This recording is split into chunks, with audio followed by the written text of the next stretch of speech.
la chaîne qui vous édifie. On est là chaque fois Nicolas Mutumoko qui a les dons cachés. Aux a ma cabo oza kobomba. Aux a biloko nzamba pesa yo. Aux a ma qualité nzamba pesa yo. Ma qualité nzamba pesa yo monde ko memelo lipamoli. Ya monde ko memelo ngolo. On a besoin de réveiller conscience à Romo ba famille Zania. Bien aimé dans les Seigneur, il y a des gens on nzamba zelaka yo folonga bitumba ko famille pambola. On ensemble la mutamwe zala yo. Na ensemble la mutamwe zala yo. Si kanza mwana peso makasi.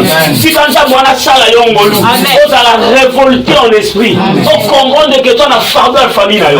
On comprend que toi na fardeau libota yo. On comprend que ta famille dépend de toi. Et ça hiérarchie ensemble. Sauf qu'Israël, David a tellement raté. Balinga batika la na buungu wana. Goliath alinga bandoko modela bango. On a chacoli. Le corps ensemble a telle mission la famille. Bitumba libota e monde la biloté. Palier ya famille e monde la biloté. Beta maboko no bakolo Yesu. Na yoki oto no bakolo Yesu.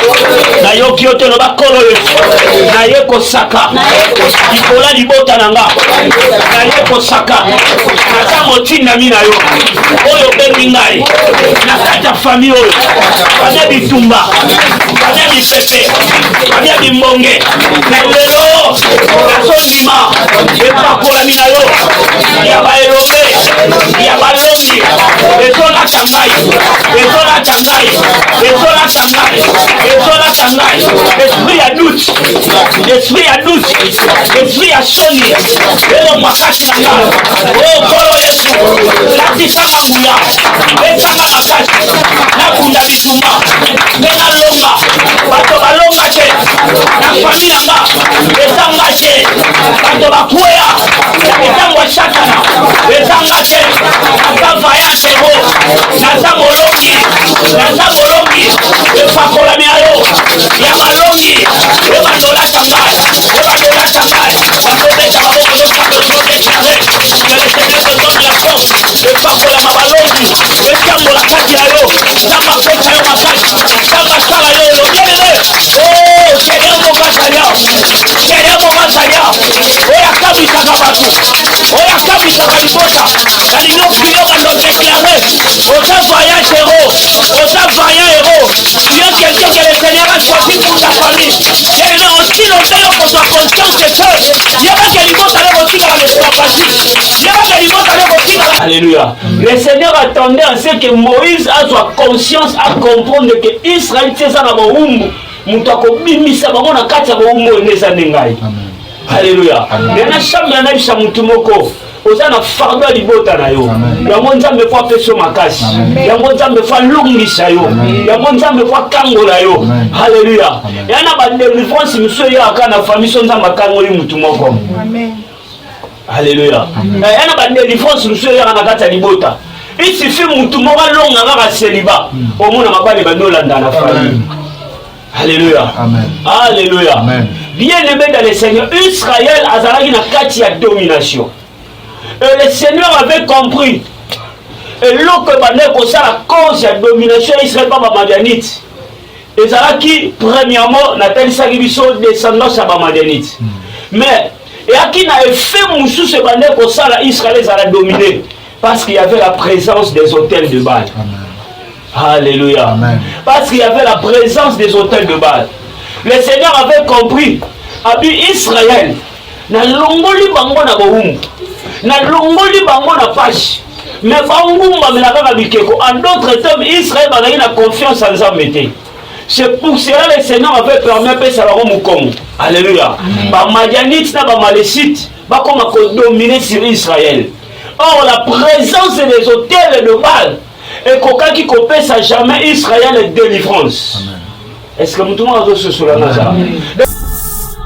HP Media, la chaîne qui vous édifie.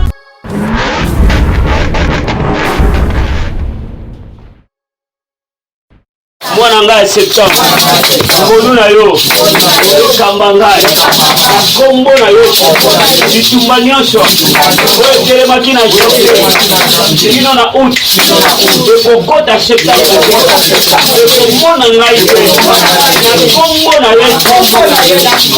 ye yazoloba makambo ya malamu oyanda mwana ngai azokaisa maboko zoteklare makambo malamu oyanda mwana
Juge chapitre 6,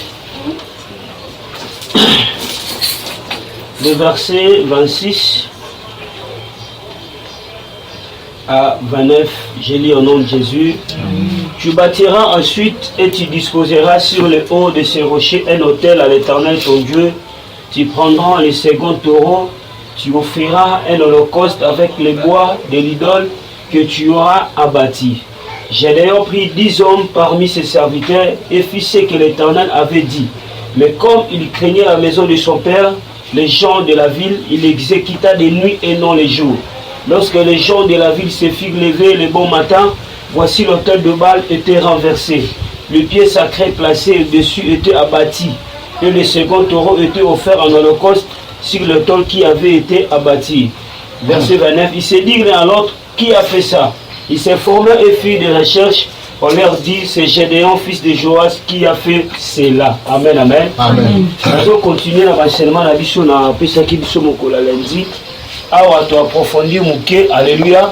Bible zoloba ezalaki na mwana mobali moko kombo ezalaki Gédéon. Na ibisaki biso bien aimé, po nzamba pambola yo akoki kolekaka na bato ebele te. Eza na bato oyo nzamba ponaka na famille pour que bamema lipamboli na kati ya libota. C'est pour cela quand nous avons prié na ibisaki biso bien aimé sambela malamu. Peut-être dépendance ya famille na yo et dépendre na yo. Peut-être les pangoli ya libota na yo, il faut les kakara epai na yo. Allez-y comprendre ce que ça mout oyo, nzamba prédestiné ndo même ma délivrance na kati ya famille. Aussi longtemps au bandozala na ignorance. Allez-y comprendre zo tika libota na kati ya page. Alléluia. Zo tika libota na kati ya page. Bien aimé, yana ba bitumba misusu. Noko na kokangote. Mama leki akokate. Mais yo nzamba pesho makashi. Pe apeshe opportunité koka bitumba wana. Alléluia. Oyebi Moïse azalaki na kati ya ndako ya Pharaon. Oko remarquer selon prophétie. Le Seigneur avait donné la prophétie que bana Israël faut pas ça la 400 ans. Alléluia. Mais au moins on va dépasser que ça sous 400 ans. Alléluia. Pourquoi ça qui 400 ans? Il y avait quelqu'un que le Seigneur avait choisi qui s'appelait Moïse. Mais Moïse le corps avant d'aller dans confort. Azalaki toujours na ndaku ya Pharaon parce que Moïse akolaki lokola prince ya bandeko lia na azomela kitoko. Or abosana keloko moko le salut d'Israël il fallait le préparer à Moïse. Alléluia. Le Seigneur attendait à ce que Moïse a soit conscience à comprendre que Israël c'est ça na boumbu mutako bimisa bango na kati ya boumbu neza ndengai. Alléluia. Yana shamba na bisha mutumoko ozana fardo libota na yo. Yango nzambe kwa peso makasi. Yango nzambe kwa lungisa yo. Yango nzambe kwa kangola yo. Alléluia. Yana ba délivrance miso ya kana famille so nzamba kangoli mutu moko. Amen. Alléluia. Yana ba délivrance miso ya kana kata libota. Il suffit mutu moko longa ngaka celibat. Omona mabale banolanda na famille. Alléluia. Amen. Alléluia. Amen. Bien aimé dans le Seigneur, Israël azalaki na kati ya domination. Et le Seigneur avait compris. Et l'autre bandait pour ça la cause de la domination Israël par Madianite. Et ça qui premièrement n'a pas dit ça qui sont descendants à Madianite. Mais Et à qui n'a effet moussou se bandé pour ça, Israël les a dominés. Parce qu'il y avait la présence des hôtels de Baal. Alléluia. Amen. Parce qu'il y avait la présence des hôtels de Baal. Le Seigneur avait compris. Abi Israël. Na longoli bango na bohum. Na longoli bango na pache. Mais bangumba melaka bikeko. En d'autres termes, Israël a eu la confiance en Zambété. C'est pour cela que le Seigneur avait permis de faire Moukongo. Alléluia. Ba Madianites na ba Malécites ba comme dominer sur Israël. Or la présence des hôtels de Baal et coca qui copesse à jamais Israël et délivrance. Est-ce que nous tout le monde se souvient de ça? Et coca copesse à délivrance dans la carte à Israël. Le Seigneur avait compris à tel le nom na Kangoli Israël. Batu ba lobani Baal bazani na kati. C'est pour cela quand Gédéon il a bâti l'hôtel. Apéchi à mon combo éternel et ma paix. Abinza mene kimia nangai. Le Seigneur a dit Gédéon a bâti l'hôtel. Nanimi na hôtel à Gédéon. Mais il y a quelque chose encore. Il faut Gédéon face à Nîmes. À Longola. Nous avons combiné dans le même bouton. Gédéon, tu as bâti l'hôtel, j'ai accepté. Mais il y a quelque chose qui empêche ta délivrance. C'est l'hôtel de ton Père. Alléluia. Amen. Les Seigneurs ont fait ces recommandations. Pied sacré. Bon, tel est tatanayo. Directement, nous devons comprendre que le Seigneur a demandé pour ramener Gédéon dans la famille. Est-ce que nous devons comprendre ça? Et on a dit ça, on a dit bien dans le Seigneur, un grand combat permanent. Oh, attaqué la poto. Attaqué la Singapour, aussi longtemps tu auras le sang de cette famille, parce que le combat n'a pas de frontières. Il y a un homme qui a voyagé, non, bien aimé. Il y a la présence des sang. C'est pour cela que Jésus, l'homme aura pour ses ennemis les gens de sa propre famille. Amen. Jésus comprenait que la famille est liée à sang. Le bisika de son makila X est ali. Bana facilité à coopérer, à repérer, à coller ma bisiko zali. Alléluia. Nous avons besoin de Gédéon dans la famille. Présence, il y a l'ange de l'Éternel et qu'on signifiait l'appel. Alléluia. L'appel que le Seigneur avait fait à Gédéon. Nous avons béni à Gédéon. Nous avons poni à Gédéon. Je ne disconviens pas. Alléluia. Mais le Seigneur avait compris. En dehors qu'on béni à Gédéon. En dehors qu'on ça l'appel. En dehors qu'on coûte à Gédéon. Et ça n'a pas comme Gédéon n'a eu Nzambe. Voilà ça dit. La longole. Alléluia. Bien aimé, mais pourquoi? Bandana yamba yesu lokola mokonzi pe mobiki si le contre bitumbe bakisama. Le contre ba problème ya. Allez-y comprendre que ça sous nanga moi satanate. Et le diable te combattra. Alléluia. Et puis le diable sait très bien. A dit que souris to tikali muto champ facile, il sera fortement béni. Il y a mon photo bundisaye. Il y a mon photo empêché. Et le diable sait très bien bien ta muta yambi na ye. C'est pour cela que alléluia. Moi je connais un pasteur comme mannequin. Atiki mosala nzamba comme mannequin. Ba forte ya famille bitumba libota elandi. Alléluia. Bitumba elandi. Ba ko empêcher ta exceller la ministère biti bazongisi na mokili. Alléluia. Nazo sambela nzamba kangola yo. Nazo sambela nzamba me ma délivrance na vie. Et le Seigneur a yeba ki malam. Abi soki Gédéon atiki bitumbelo. Mukolo ba Madianite ba koya ko bundisa Israël. Israël olonga te. Tunanga pona ni. Parce que présence ya bokel ya Baal aussi l'autre dans la carte à Israël. Israël a koka kolonga te. Parce que Satan n'a pas boumbi, ça n'a jamais Satan n'a mis nous. Est-ce que nous avons compris? On dit que Madianite déjà, on a dit que l'étranger. Tant que vous voyez, si vous voyez que boumbi ça Israël, Israël passe à la banzamba et bapaya. Oh, nous avons appelé ça. Alléluia. N'oublions pas que le diable, il est notre accusateur. Même Satan n'a pas fondé à côté. On a droit à l'homme parce que ça n'a pas été que ça n'a pas été parce que si on a lu la lecture biblique, madame, on peut remarquer même on est qui a papa et Gédéon. Alléluia. Et ça qui a papa et Gédéon. Et puis au monde malgré l'hôtel yango, l'hypothèse est dans la pauvreté. Nous qui soba. Alléluia. Et on m'a dit mususu azo lokane famille ça qu'on a pas si bato baluka bazo pe basunga ye maloki ka mutu. Est-ce que moi je comprends ça? Mais à lokane ka bato. OK bato azo lokane so ba pambola ni bato ba opese ki opese onne. Bato ba sunga ye. Yango m'a ndoki muta boko ye suka lieka. Alléluia. Donc Gédéon aye nzamba yebaki malamu ke Gédéon si longtemps akokwisa bitumbelo wana te.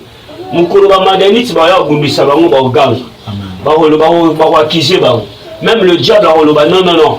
Bango ba na droit longa te. Yo loba mutavumba mena bikeko te. Mais tala kuna bangumba bikeko ndeni balongi biso. Alléluia. OK nzamba za ka sensible na maloba na ye. Directement benga ba kanga nzambe na maloba. C'est ce qui se passe dans nos familles. Obi Gédéon malgré bisika zali na kati ya pauvreté. Malgré famille à botama zali na sorcellerie à botel là-bas la papa na ye. Et j'ose croire même Gédéon pas comme ngumba bela bikeko. Est-ce que moi je comprends le hasard?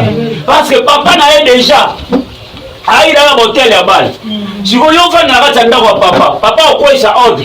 Mutuno se faut ngumba bela bikeko. Mais quand il a Gédéon, il y avait la peine. Amen. Alléluia. On est na changement na pesa mutu moko courage. Kota la libota kindoki oyo bota mité. Kota la libota ya réclamation oyo bota mité. On a katika ka libota on a sorcellerie. Eza la bisika penza babimisaka bato malamu. Eza la bisika nzamba bimisaka ba libérateur. Eza la bisika nzamba bimisaka bato bakangola ka famille. Parce que allez-y comprendre moi na maboto kindoki za mingi. Bitumbeza za mingi satana bangaka. Alléluia. Le diable a peur.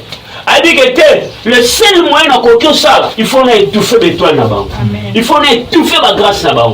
On peut remarquer Gédéon avait le don de combattre. Il y a un millier baraté Gazarana d'or au Bunda. En jambé, il vaillant héros, il y a un kamabi, kakamuki on a sali. Kaka na famille na pauvre bazali. Parce que le Seigneur a dit comment on a présent Gédéon. Azo mon futur. On est comme le loko est pas terminé à 4 Gédéon. Mais il sait aussi que loko sont quoi étouffé biloko on est salaté. Et ça va présence hôtel là-bas. Dans nos familles il y a des hôtels. On chante à la télémissa. Le sang diam à sa structure on a pas mbaté. Ayebi que le liboto de babotami. Bana basi bazana ba chance. Bana basi bazana ba grâce. Bana basi bazana ba étoile. Bana bali bazana étoile. Si qu'on peut empêcher et toi na bango salaté, il faut na tia hôtel ya réclamation. Amen. Alléluia. Il faut na ça la structure na ta ba forteresse. Na ta ba force à inceste. Na ta ba force maléfique. Et ça la fondement ya famille. Pas mu koloba linga ba pangolama. Fondement hôtel wa de gang. Na yiba bango li pamboli. Alléluia. Nani mokonji. Yes. Nani mobiki. Yes. Alléluia. Amen. Alléluia. Amen. C'est ça le plan de l'ennemi. Parce que le Seigneur ne pouvait pas tolérer Israël va comme on a des hôtels. Gédéon a bâti l'hôtel. Le Seigneur a dit non, Gédéon a bâti l'hôtel. Intention na yeza malam, mais fondement. Et sa famille na ye. Et sa papa na ye. Biloko a telemisa. Ngai nzambe. Na loba yango na Deutéronome boko ngumba melaka nzambe mosusu te mais Gédéon ça n'appelle mais papa nazo ngumba mela pona longisa Gédéon malamu il faut n'atteindre la destruction.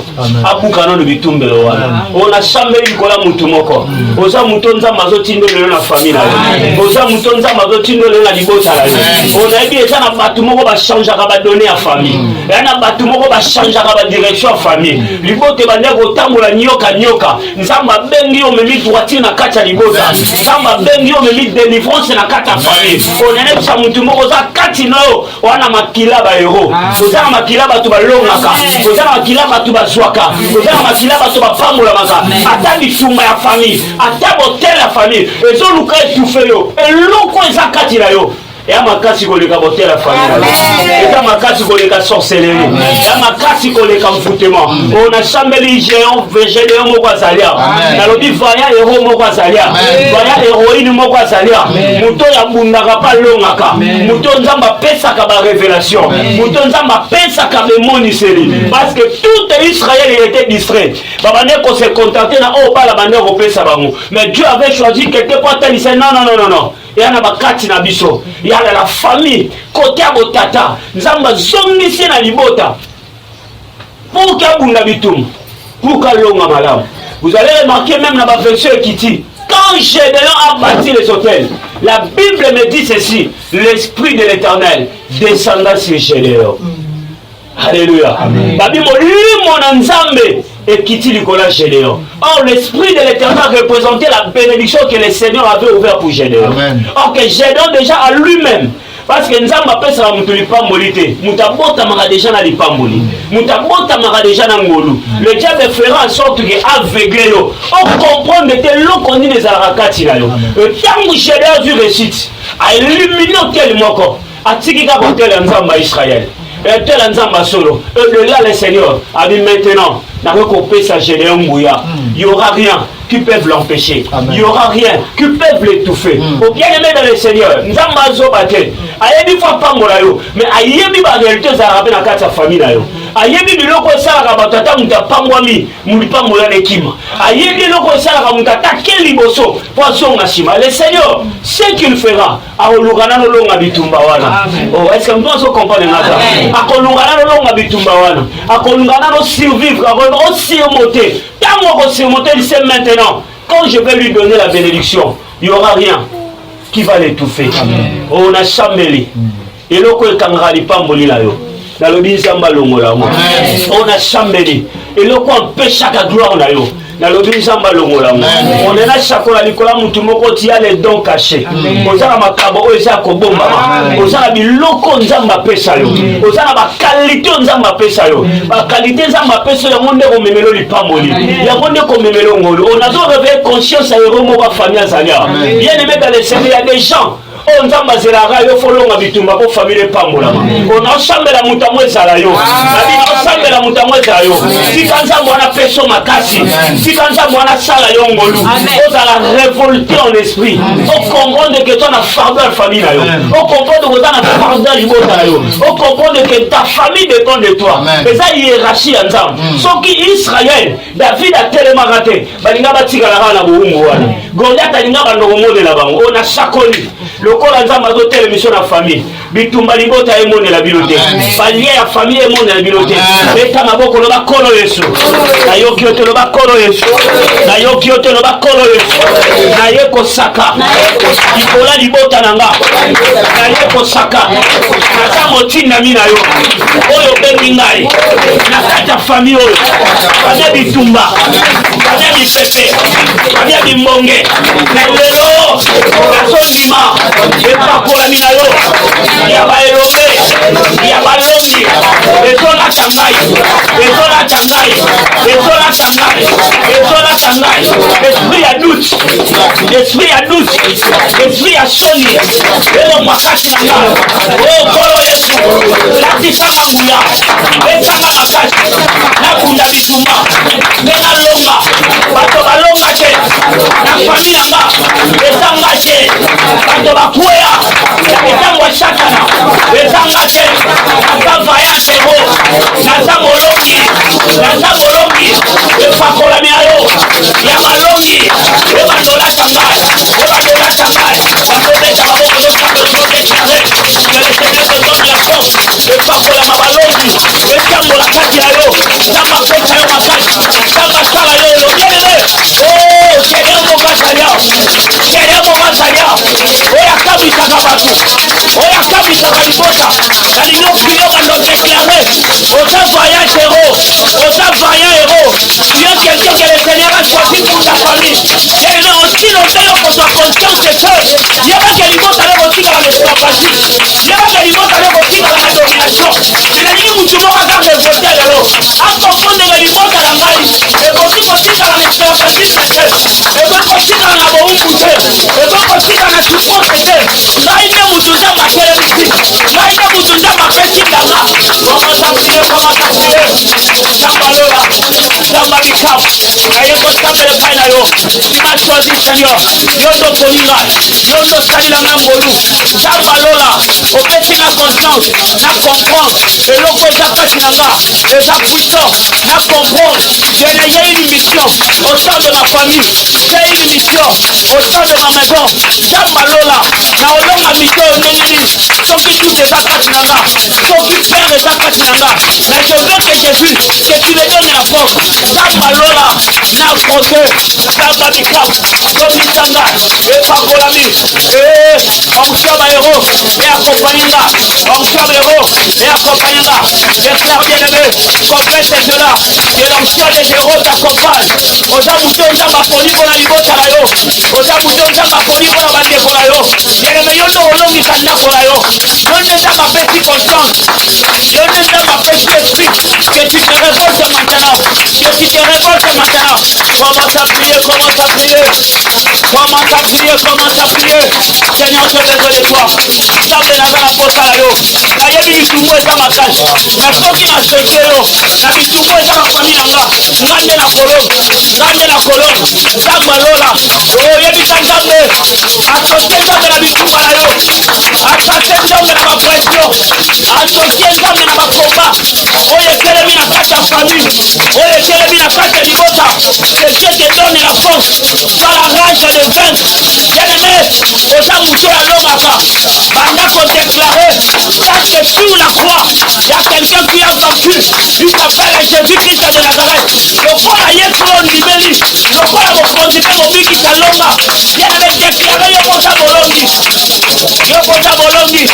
onction bilombelaka yo onction bilombelaka yo onction bilombelakanga Seigneur remplis-moi Jésus remplis-moi bahéros je sais Seigneur tu m'as confié une mission eza na bitumba mission eza na mipepe mission eza na bambonge me naza na posa makasi na yo naza na posa makasi na yo naza na posa makasi na yo ngai moko nakokoka te bitumbu elekelinga mutu bitumbu eumeli bien-aimé vers le Seigneur commence à déclarer que Dieu te donne la force que Dieu te donne la force que Dieu te donne la force réclamez la puissance du Saint-Esprit réclamez la puissance du Saint-Esprit olimo mosanto ya kati na yo atoni biso na nguya atoni biso na makasi atoni biso na bibundela molimo olonga bitumba oyo olonga bitumba oyo olonga bitumba oyo olonga bitumba oyo olonga bitumba